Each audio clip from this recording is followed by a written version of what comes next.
नमस्कार बच्चों। आज अपन संस्कृत के अंदर जो अपनी पुनरावृत्ति है उसके अंदर सबसे पहले पुनरावृत्ति अपन करेंगे वर्ण परिचय की, यानी वर्ण परिचय। हमारे संस्कृत के अंदर वर्ण, अब वर्ण किसको कहते हैं? तो वो छोटी से छोटी इकाई जिसका क्या हो किया जाता है, उच्चारण किया जाता है, उसे हम वर्ण कहते हैं। वर्णों के अंदर दो चीजें आती है, एक होता है स्वर और दूसरा होता है व्यंजन। यानी वर्ण के अंदर क्या होता है? तो वर्ण के अंदर एक होता है स्वर और एक होता है व्यंजन। तो संस्कृत के अंदर स्वर कितने होते हैं बच्चों? तो संस्कृत के अंदर स्वर होते हैं 13 और व्यंजन कितने होते हैं? 33। और हिंदी के अंदर जो स्वर होते हैं वो होते हैं 11। संस्कृत के अंदर दो स्वर ज्यादा कौन से होते हैं? तो ध्यान रखना, संस्कृत के अंदर बड़ी री और री, ये दो स्वर होते हैं जो हिंदी में नहीं होते, इसलिए संस्कृत के स्वर है वो कितने हो जाते हैं? 13 हो जाते हैं। ठीक है विद्यार्थियों, अब हम देखते हैं कि संस्कृत की जो वर्णमाला है उसको किस प्रकार से बांटा गया है। तो ध्यान रखना है, संस्कृत के अंदर स्वर को क्या बोलते हैं? तो संस्कृत के अंदर स्वरों को बोलते हैं अच्। क्या बोलते हैं? अच्। हिंदी में अपन स्वर बोलते हैं और संस्कृत में क्या बोलते हैं? अच्। और व्यंजन को संस्कृत में बोलते हैं हल। क्या बोलते हैं? हल। हिंदी में अपन व्यंजन बोलते हैं और संस्कृत में क्या बोलते हैं? हल। यानी हिंदी में स्वर को जैसे स्वर बोलते हैं वैसे स्वरों को संस्कृत के अंदर अच् बोला जाता है और व्यंजन को संस्कृत में हल बोला जाता है। ठीक है, अब व्यंजन कितने होते हैं संस्कृत के अंदर? तो संस्कृत में कुल 13 व्यंजन होते हैं। तो 11 तो हिंदी के होते हैं, यानी 11 व्यंजन अ, आ, ई, उ, ऋ, री, लृ, ए, आई, ओ, औ। ये 13 व्यंजन है। अब इसके अंदर से ये री और लृ, ये जो यानी बड़ी री और लृ, ये दो होते हैं, ये दो संस्कृत के अंदर ही पाए जाते हैं, ये हिंदी में बिल्कुल भी नहीं होते हैं। तो इन दोनों को जोड़ने से संस्कृत के स्वरों की संख्या है वो कितनी हो जाती है? 13 हो जाती है। और हिंदी के अनुसार व्यंजन है वो 33 हिंदी में होते हैं और 33 संस्कृत में होते हैं।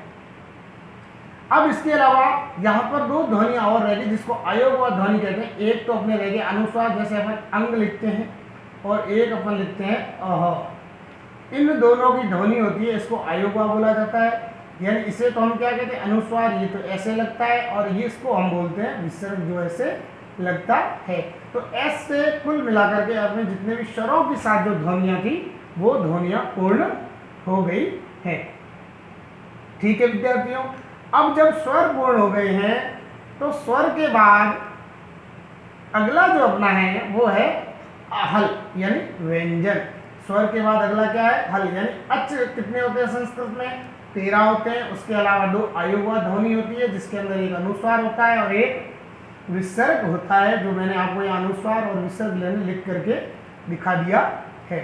ठीक है विद्यार्थियों, अब देखो यहाँ पर क्या होता है, जो हमारे हल है, व्यंजन है, ये किस प्रकार से होते हैं? इन सब व्यंजनों को क्या बोला जाता है? स्पर्शी व्यंजन बोला जाता है। ये यहाँ तक स्पर्शी व्यंजन। ठीक है, तो व्यंजनों के अंदर स्वर समावेश नहीं रहता, यानी स्वर होते हैं उनका उच्चारण स्वतंत्र होता है, और जो व्यंजन होते हैं वो स्वरों की सहायता से बोले जाते हैं।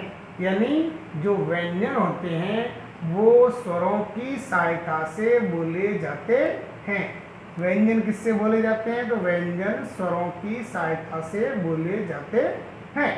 तो अब यहाँ व्यंजन कितने हो गए? तो ये ध्यान रखना, संस्कृत के प्रत्येक व्यंजन के नीचे ऐसे हलंत लगेगा। यानी क्यों? क्योंकि इसके अंदर क्या नहीं है? स्वर नहीं होगा, इसलिए सब के नीचे मैंने हलंत लगा रखा है। ये हलंत सब के नीचे लगेगा, इसका मतलब है इसके अंदर स्वर नहीं है, ये स्वर रहित है। तो अब देखो विद्यार्थियों, अब क्या होता है, यानी यहाँ पर जब हमने इन सब को देख लिया, इनके बाद में देखो क्या होता है कि इनका अलग अलग नाम है। तो अपन पहले देख लेते हैं। तो क ख ग घ ण्य, च छ ज झ ण्य, ट ठ ड ढ ण, त थ द ध न, प फ ब भ म, य र ल व, श श स ह। इस प्रकार से ये हमारे कुल 33 व्यंजन हो गए हैं।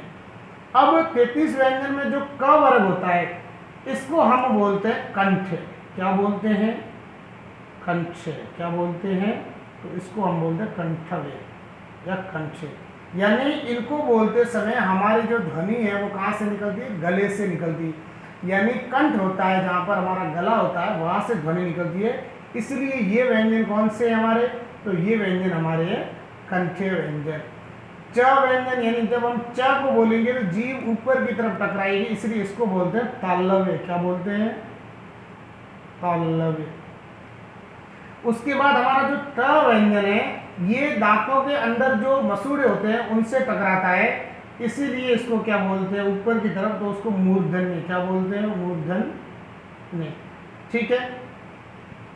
उसके बाद अगला जो है वो त है। त की ध्वनि बोलते हैं हम जब त, थ, द, ध, न, इनको जब भी हम बोलते हैं, बोलते समय हमारी जो जीभ है वो दांतों से टकराती है, इसलिए इनको हम बोलते हैं दंते। क्या बोलते हैं? इनको हम बोलते हैं दंतव्य। क्या बोलते हैं? दंतव्य। यानी इनको बोलते समय कहाँ से ध्वनि आती है? दांतों से टकराई जाती है। यानी इनकी ध्वनि उत्पन्न होते समय हमारी जो जीभ है वो कहाँ से टकराती है? तो हमारी जीभ दांतों से टकराती है, इसलिए इनकी ध्वनि को हम क्या कहते हैं? दंतव्य कहते हैं।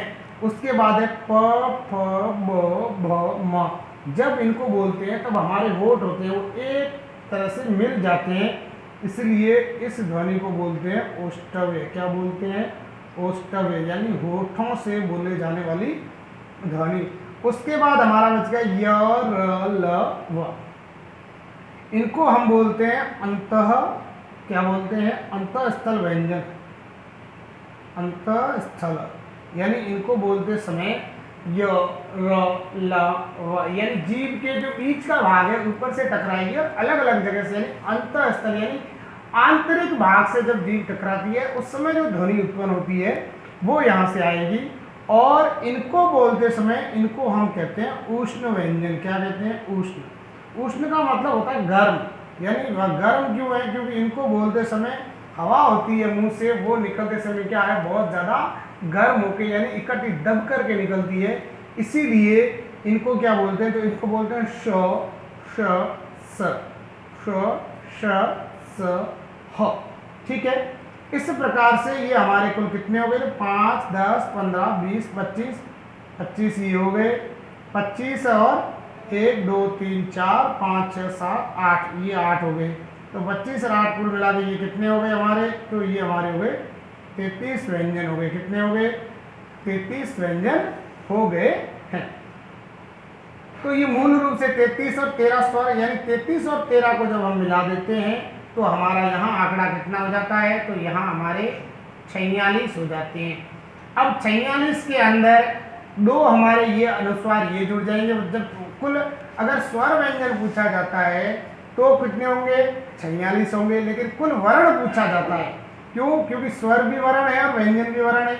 अब इसके अलावा एक संयुक्त अक्षर और होता है, मतलब जो दो वर्णों से मिलकर के बनता है उसे हम संयुक्त अक्षर कहते हैं, जिनमें अक्ष, त्र, ज्ञ, द्य और प्र।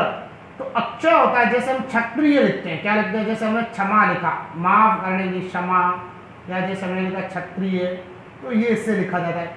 तो ये किससे बना हुआ है? तो इसको क प्लस श और अ के योग से बना है, इसलिए इसको संयुक्त अक्षर कहते हैं। संयुक्त अक्षर का मतलब होता है दो अलग अलग वर्णों के योग से जब किसी का निर्माण होता है तब उसे हम संयुक्त अक्षर कहते हैं। दूसरा संयुक्त अक्षर है हमारा त्र। तो त्र से क्या हो जाएगा? जैसे हम मित्र लिखते हैं तो मित्र आ जाता है, त्रिनेत्र या त्रिकाल, ऐसे शब्द होते हैं वो त्र से शुरू होते हैं। और ये बनता है त धन र और साथ में स्वर कौन सा रहेगा, अ से आ जाएगा। उसके बाद है ज्ञ, ज्ञ से ज्ञानी या ज्ञ से ज्ञानवान व्यक्ति जैसे लिखते हैं, तो ये ज्ञ से बनेगा। ज्ञ का जो संयुक्त अक्षर बना है वो किससे बना है, तो वो ज और न्य और उसके अंदर कौन सा स्वर आया है, अ के जुड़ने से इसका निर्माण होता है। उसके बाद है द्य, यानी जैसे हम लिखते हैं विद्यालय, जैसे हम लिखते हैं विद्यालय तो हम ऐसे लिखते हैं विद्यालय, लेकिन ये ऐसे भी सही होता है विद्यालय, ये शुद्ध रूप ये होता है। तो ऐसे ये इसका जो रूप है द और य को साथ में मिलाने से जब स्वर मिल जाता है तो द्य बनता है। और उसके बाद जैसे हम प्रकाश लिखते हैं, प्रेम लिखते हैं, जो उसमें प आता है, तो ये भी प और र और अ के योग से बनता है। तो संस्कृत में कुल 5 संयुक्त अक्षर होते हैं। कितने संयुक्त अक्षर होते हैं, 5 संयुक्त अक्षर होते हैं। अब 46 के अंदर जब हम 5 और जोड़ देते हैं तो हमारी कुल वर्णों की संख्या है वो कितनी पहुंच जाती है, 51। तो कुल संस्कृत के अंदर वर्ण कितने हो जाएंगे, 51 वर्ण हो जाएंगे। कितने हो जाएंगे, 51 वर्ण हो जाएंगे। अब हमें 2-3 चीजें मैं और स्पष्ट कर देता हूं कि मैंने इन सब व्यंजनों के नीचे हलंत क्यों लगाया। तो हलंत मैंने व्यंजनों के लिए इसलिए लगाया क्योंकि व्यंजन के अंदर जब तक स्वर मिला हुआ नहीं होता है तब तक उसके नीचे हलंत लिखता है। जैसे मैंने यहाँ लिखा क, एक मैंने ये लिखा और एक मैंने लिखा क, इन दोनों में रात दिन का फर्क है। इस क को जब हम तोड़ेंगे तो क धन अ बनेगा, लेकिन इसको तोड़ नहीं सकते। क्यों, क्योंकि हलंत लगने से जो स्वर है वो पहले से इसमें से निकला हुआ है। लेकिन जैसे हम बोलेंगे क, ऐसे जैसे हम बोलेंगे ख, तो इसके अंदर भी क्या है, ख धन अ, यानी ख जो व्यंजन है उसके साथ क्या कौन सा स्वर जुड़ा हुआ है, अ स्वर है वो जुड़ा हुआ है। इस कारण से ये अपने आप में पूर्ण होता है। जब इनके नीचे से हलंत हटा लिए जाते हैं इसका मतलब होता है इनके अंदर किसका योग हो गया, स्वरों का योग हो गया है। ठीक है विद्यार्थियों, तो संस्कृत में कुल कितने स्वर होते हैं, 13। व्यंजन कितने होते हैं, 33। और कुल वर्ण कितने होते हैं, 51। 2 इसके अंदर अयोगवा ध्वनि होती है, जैसे एक अनुस्वार और विसर्ग। ये भी कहीं कहीं अनुस्वार का सबसे ज्यादा संस्कृत में प्रयोग होता है, ध्यान रखना। स्वर कौन कौन से हैं, तो ये मैंने 13 स्वर लिखवा दिए। फिर व्यंजन कौन कौन से हैं, कौन से व्यंजन का उच्चारण स्थान क्या है और उसे क्या कहा जाता है, अंतस्य व्यंजन कौन से हैं, उष्ण व्यंजन कौन से और संयुक्त अक्षर कौन से हैं। ठीक है, उसके बाद मैंने ये आपको यहाँ और बता दिया है कि किस प्रकार से स्वर और व्यंजन अलग और साथ में होते हैं। ठीक है, अब इसके बाद आज हम थोड़ा सा एक टॉपिक और अगला कर लेंगे इसके साथ ही कि हमारे वर्ण विच्छेद कैसे किया जाता है, यानी किसी भी वर्ण को तोड़ करके उसे अलग किस प्रकार से किया जाएगा। जैसे मैंने लिखा राम, क्या लिखा, राम। अब इसको जैसे हम अलग करते हैं तब ये अलग राम को करते समय क्या आएगा, र है तो आ प्लस म प्लस अ, तो ये इस प्रकार से ऐसे विच्छेद होता है। ऐसे ही वर्ण विच्छेद भी होता है, यानी इस वर्ण विच्छेद से हमारे को ये पता चलता है कि कौन सा शब्द अकारांत है, कौन सा शब्द आकारांत है और कौन सा शब्द इकारांत और इकारांत है। इनका पता लगाने के लिए हम क्या करते हैं कि जैसे जिस शब्द के अंत में, जैसे राम शब्द है, मैंने इसको अलग किया, लास्ट में क्या आ रहा है, अ आ रहा है, इसका मतलब राम है वो क्या है, अकारांत है। क्या है, अकारांत है। ऐसे ही मैंने यहां जैसे एक शब्द ले लिया गीता, जब गीता शब्द का हम विच्छेद करेंगे ग ई और आ, इसका मतलब हमारा जो गीता शब्द है वो कौन से शब्द रूप के अंदर आएगा, तो वो आएगा आकारांत के अंदर। क्यों, यानी जब हम किसी भी शब्द को उसके टुकड़े करेंगे, वर्ण विच्छेद करेंगे। अंत के अंदर जो शब्द अ आ ई आता है, उ री अ जो भी आएगा उसके अनुसार उसका जो शब्द का या उस वर्ण का जो भी है वो अकारांत अकारांत रूप पे वो तय होता है। ठीक है विद्यार्थियों, अब जैसे मैंने यहाँ एक शब्द में और ले लेता हूं, जैसे मैंने यहाँ शब्द लिया पति शब्द।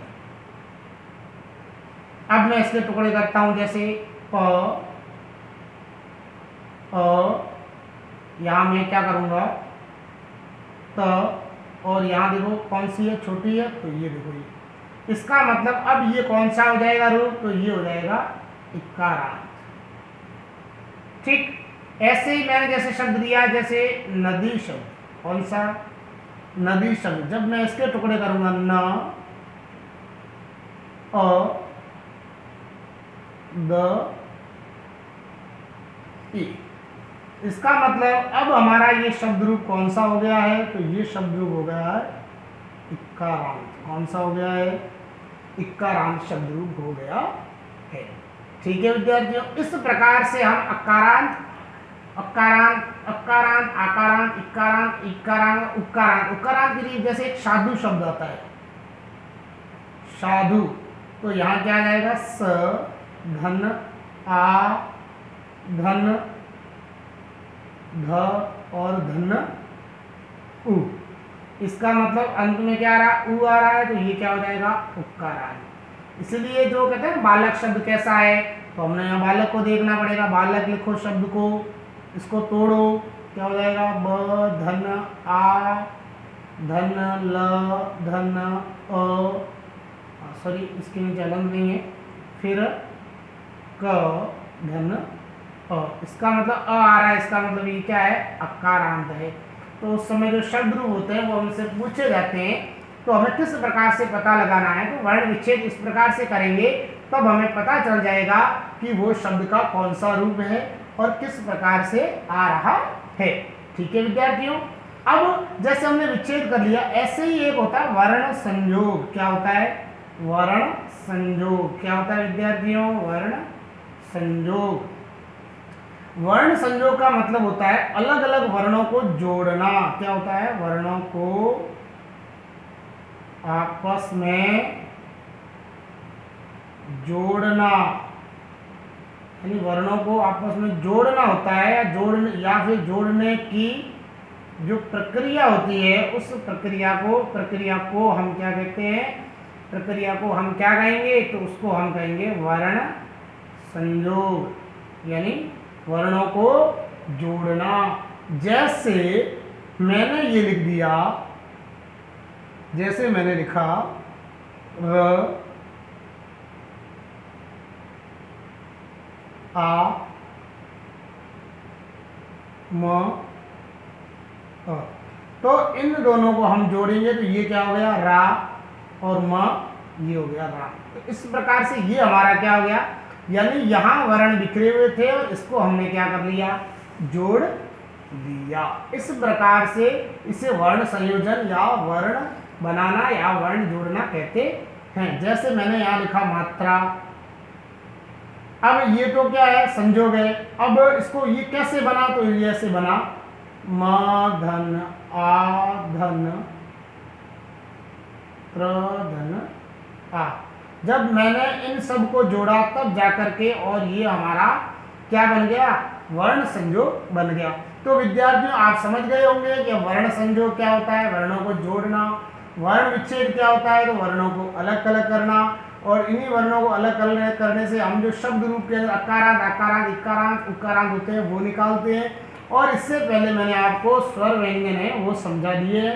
इसके अंदर से अगर आपको कोई समझ में नहीं आता है तो एक बार आप बोले मुझसे कॉल करिए, बात करिए, पूछिए, अच्छे से करना है। इस प्रकार हमारा जो पहला टॉपिक था पुनरावृत्ति का वो पूरा हो गया है। तब तक के लिए नमस्कार।